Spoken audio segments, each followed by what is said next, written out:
최근에 우리 정부 기관이 이탈리아 업체로부터 인터넷과 휴대폰 감청이 가능한 프로그램을 사온 사실이 밝혀졌습니다. 그런데 이 기관이 국정원이라는 의혹이 커지고 있습니다.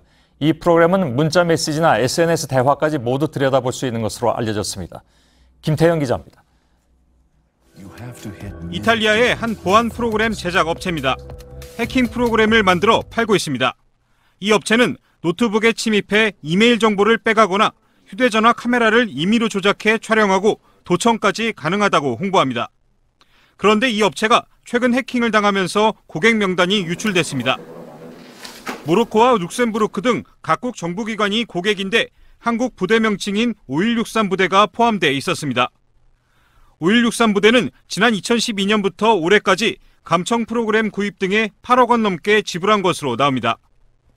유출된 거래 명세서에 적힌 주소는 서초우체국 사서함 200호인데 국정원이 홈페이지에 공개한 주소와 일치합니다.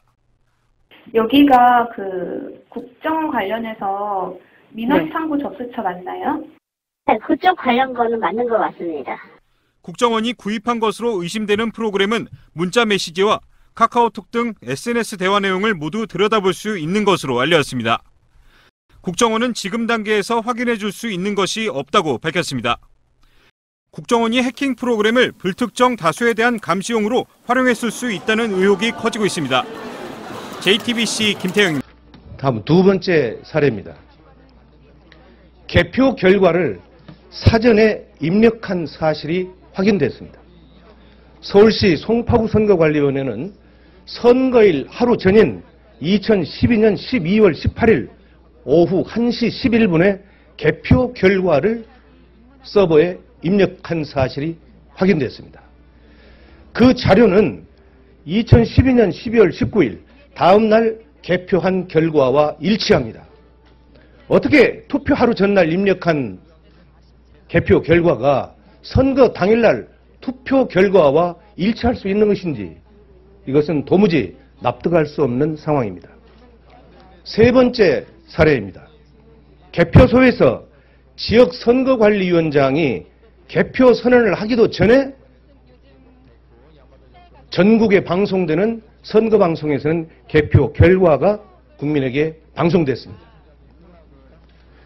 서울시 영등포구 대림 3동 제7투표구 개표 상황을 보면 영등포구 선거관리위원장이 개표 결과를 공표한 시각이 12월 20일 0시 16분이었습니다. 그런데 중앙선거관리위원회가 언론사에 제공한 개표 결과의 제공 시각이 12월 19일 22시 35분이었습니다. 결과적으로 개표 개시 1시간 41분 전에 개표하기도 전에 중앙선거관리위원회에서는 언론사에 개표 결과를 통보함으로써 전 국민에게 개표가 개시되지도 않았는데 개표 결과를 발표하는 이런 조작의 사례가 나타났습니다. 바로 이런 사례가 지난해 9월 18일 날 제가 주관한 국회 토론회에서 김후영 목사는 전국의 252개 선거구에서 13,542개의 투표소가 있는데 이 개표소의 60% 이상이 이와 같이 개표 선언이 되기 전에 개표 결과가 방송되는 사례를 집계해서 그 결과를 국내에 발표한 사실이 있습니다. 바로 이것이 결국은 선관위에서의 개표 조작이다. 이렇게 주장하고 있는 것입니다. 그 다음에 세 번째는 중앙선거관리위원회의 개표 조작이었습니다. 이것은 제가 몇 가지 사례를 들어서 말씀을 드리겠습니다. 첫째는 지역선관위의 개표 자료와 중앙선거관리위원회의 개표 자료가 일치하지 않았습니다. 경기도 남양주 선관위에는 119개의 투표소가 있습니다.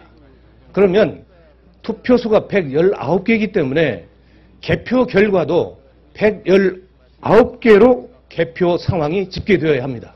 그러나 남양주 선거관위에는 119개의 집계표가 있는 반면에 중앙선거관리위원회는 97개의 집계표밖에 없습니다. 이렇게 집계표가 다름에도 불구하고 공교롭게 개표 결과는 같습니다.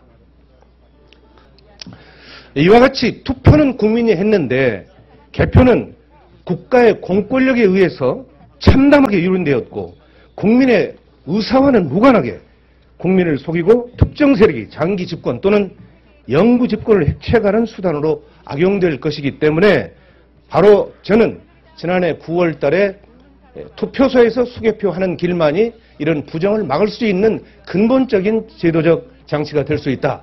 이렇게 봐서 국회에서 토론을 거쳐가지고 여기에서 모아지는 의견들을 집약해서 2014년 12월 30일 공직선거법 개정안을 공동 발의하기에 이르렀습니다. 중앙선거관리위원회에서요, 지난 18대 대선 개표 결과 전국 252개 개표소 중 93개 개표소에서 개표에 오류가 있다 이렇게 발표한 바가 있습니다. 이것은 중앙선거관리위원회에서 그동안 줄기차게 우리들이 주장한 내용들에 대한 개표 조작에 대한 일정 부분을 시인한 것이다. 저는 이렇게 판단을 하고 있습니다.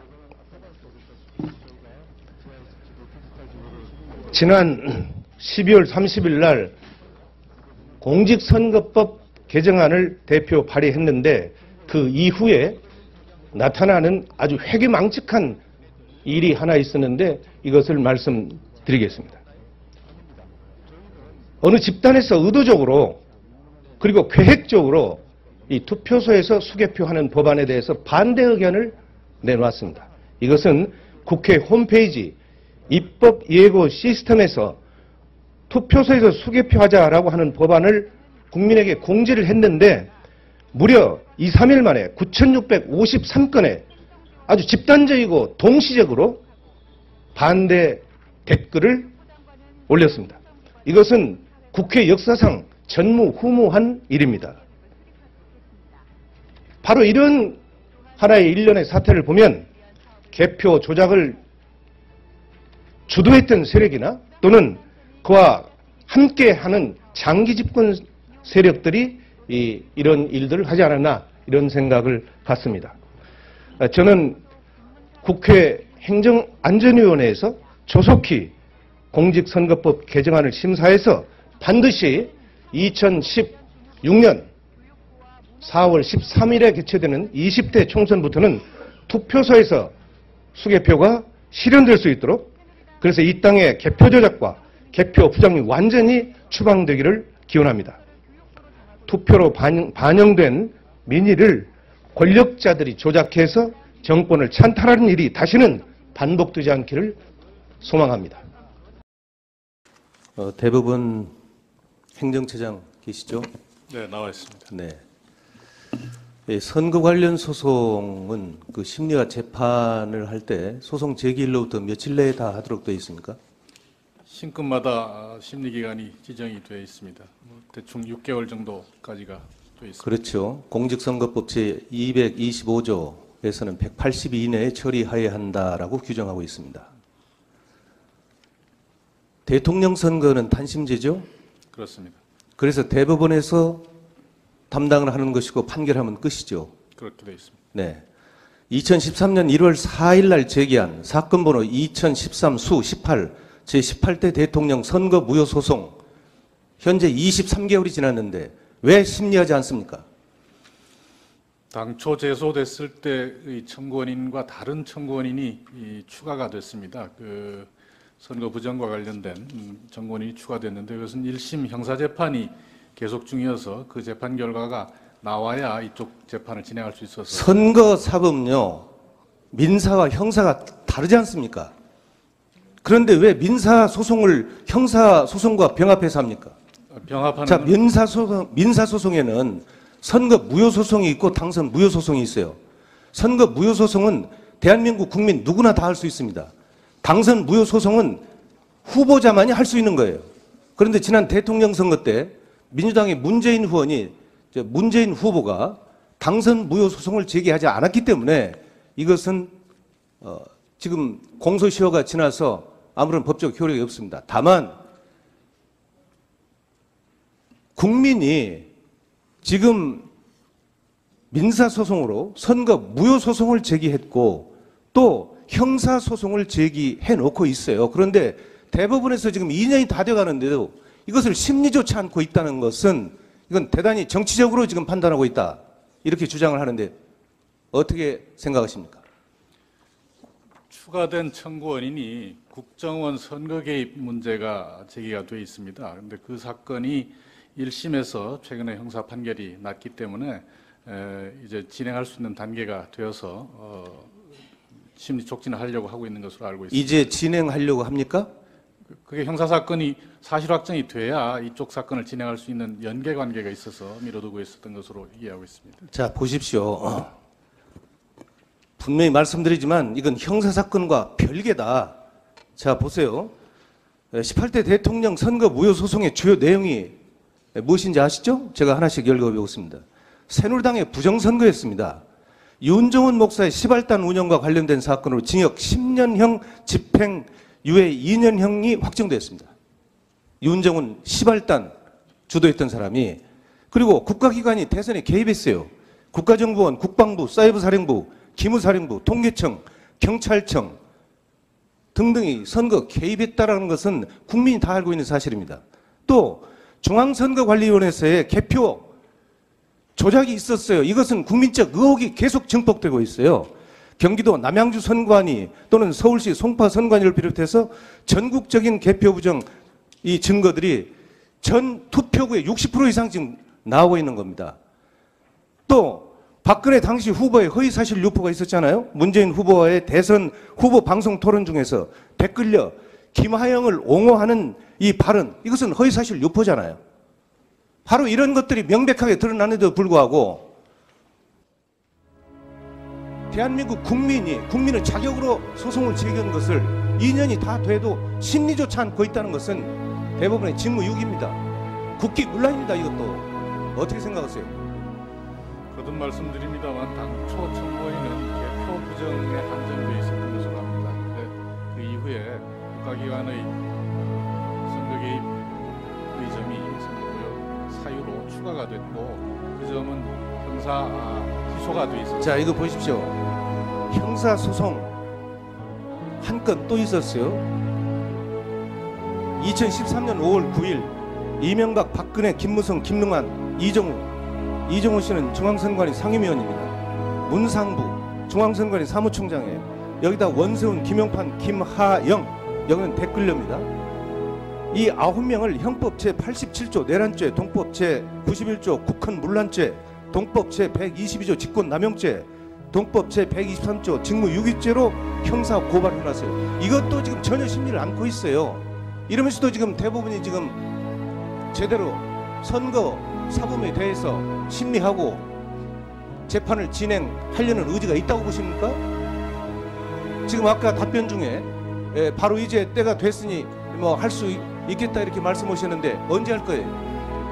이제 1심 판결이 났으니까 당해 재판부에서 기일을 지정해서 진행하려고 생각합니다. 그렇게 막연하게 답변하지 마시고 지금 현재 어떤 상황인데 언제 하겠다 이 국회에서 분명히 한번 답변해 보세요. 당해 재판부에서 결정할 일이라서 제가 법원행정처장 입장에서 말씀드리면 단정하기는 어렵습니다. 역사는 이 모든 사실을 기억합니다. 기록합니다. 지금 이 고발인들을요 검찰에서 거꾸로 엮어가지고 지금 실형을 선고해서 현재 감옥에 있어요. 정당한 주장을 하는 국민들을 거꾸로 올개미를 씌워가지고 입을 막아버리기 위해서 지금 감옥에 넣었다 이런 얘기입니다. 우리 국민은 우매하지 않습니다. 지켜보겠습니다.